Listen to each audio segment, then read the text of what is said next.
Salut, eu sunt Creaveanu și astăzi să vă învăț cum să faceți beat-uri niche. O să trecem direct la subiect, o să vă arăt cum am dat sample, cum am făcut drumurile și un pic de mixing. În primul și primul rând faceți rost de un sample, mă scuzați dacă sunt foarte luminat, dar vă prindeți voi de ce. Luați un sample pe care îl găsiți pe Samplet sau random pe net și de obicei vor sună cam așa sau stilul ăsta.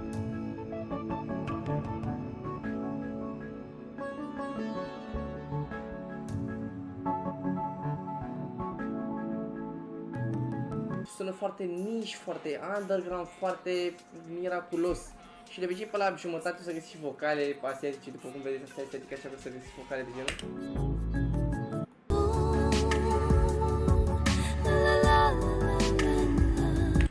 În fine, ce trebuie să faceți voi? Să le luați și să le aranjați în felul vostru, cum am făcut eu.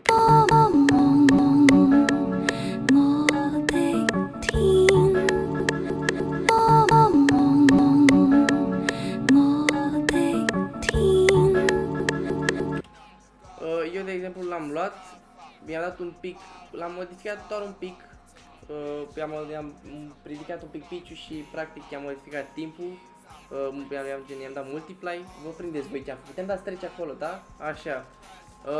După am adăugat niște drumuri, un fel de step team, numai că nu m-am dus fix în zona aia și sună cam așa.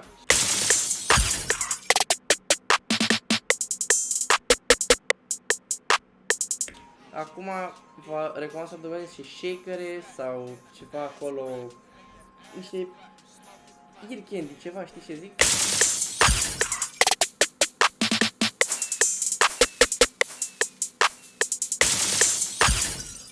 La HPA nu trebuie să vă complicați, eu vă recomand să faceți ceva ce sună bine pentru băieții care o să zică că e out of key, adică trebuie să lucrați acolo și să faceți să placă toată lumea, glumesc, să nu faceți la nimeni pe plac, faceți și vă place vouă, faceți să vă placă urechilor vouă și artistului cu care lucrați, dacă o să lucrați cu un artist.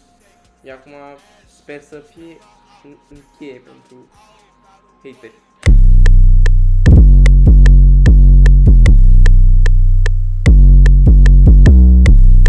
După, pentru că nu putem să lăsăm beat-ul doar așa, o să adăugăm partea a doua, partea pe care ți-am văzut la început de sample.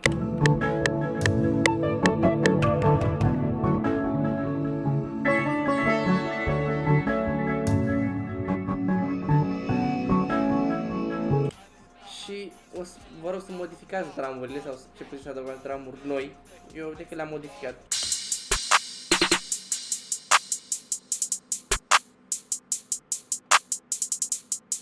Și al doilea itoi sună cam așa.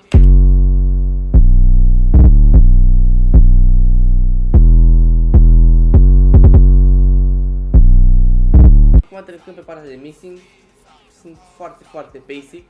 Puteți să vă adăugați soft clipper și în cazul în care aveți niște, nu mă refer strict de beat-ul ăsta, că aveți niște 8-8-uri foarte tari și vreți un sunet distorsionat sau aparte, puteți dați threshold-ul la 0 și o să aibă un sound foarte diferit, foarte juicy acolo ce trebuie. Și bun, să nu știu dacă știți de plugin-ul ăsta, se numește Fruity Panomatic, o are fiecare versiune de Full Studio și este cel mai niche plugin pe care poți să-l folosești.